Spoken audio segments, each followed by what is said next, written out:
സംസ്ഥാനത്തെ ആരോഗ്യമേഖലയെ വെന്റിലേറ്ററിലാക്കിയതിന് ഉത്തരവാദി സംസ്ഥാന സർക്കാർ എന്ന കോൺഗ്രസ് പ്രവർത്തക സമിതി അംഗം രമേശ് ചെന്നിത്തല. കോട്ടയം മെഡിക്കൽ കോളേജ് സംഭവത്തിൽ ആരോഗ്യമന്ത്രി വീണ ജോർജ് രാജിവെക്കണമെന്നാവശ്യപ്പെട്ട മഹിളാ കോൺഗ്രസ് ജില്ലാ ആശുപത്രിയിലേക്ക് നടത്തിയ വായമൂടിക്കെട്ടിയ പ്രതിഷേധ മാർച്ച് ഉദ്ഘാടനം ചെയ്യുകയായിരുന്നു ചെന്നിത്തല.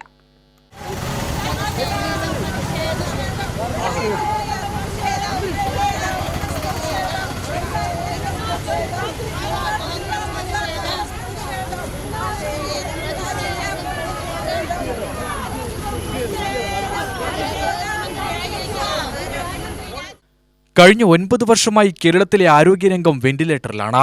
കോട്ടയത്ത് അപകടം നടക്കുമ്പോൾ 2 മന്ത്രിമാർ സ്ഥലത്തുണ്ടായിട്ടും രക്ഷാപ്രവർത്തനം വൈകിയത് നീതീകരിക്കാനാവില്ല. ഉത്തരവാദിത്വം ഏറ്റെടുത്ത് ആരോഗ്യമന്ത്രി രാജിവെക്കണം. സിസ്റ്റം പ്രശ്നമാണെന്ന് പറയുന്ന മന്ത്രിയാണ് സിസ്റ്റത്തിന്റെ തലപ്പത്തുള്ളത്. സംഭവം നടന്നിട്ടും ആരോഗ്യമന്ത്രിയും കൂട്ടരും തെറ്റിദ്ധരിപ്പിക്കുന്ന പരാമർശങ്ങളാണ് നടത്തുന്നത്. കേരളത്തിലെ മെഡിക്കൽ രംഗത്തിനെതിരെ CAG റിപ്പോർട്ടിൽ ഗുരുതര പരാമർശങ്ങളാണുള്ളത്.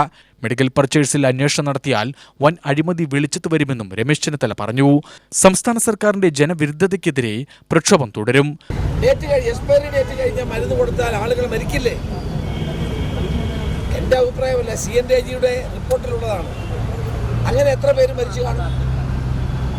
കഴിഞ്ഞ ദിവസം കോട്ടയത്തുണ്ടായ സംഭവം എത്ര ഹൃദയഭേദകമാണ്. പഴയ കെട്ടിടം താഴെ വീണു. 2 മന്ത്രിമാരോട് ഓടിയെത്തി. അവർ രണ്ടും പറഞ്ഞു ഇതിനകത്ത് ഇനി ആരും ഇല്ലെന്ന്.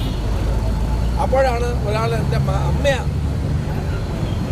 വിളിക്കാൻ പോയതാണ്, അമ്മയെ കാണുന്നില്ല എന്ന്. ആ സമയത്താണ് അന്വേഷണം നടത്തുകയും ഒരു പാവപ്പെട്ട അമ്മയുടെ ശവശരീരം കണ്ടെത്തുകയും ചെയ്തു.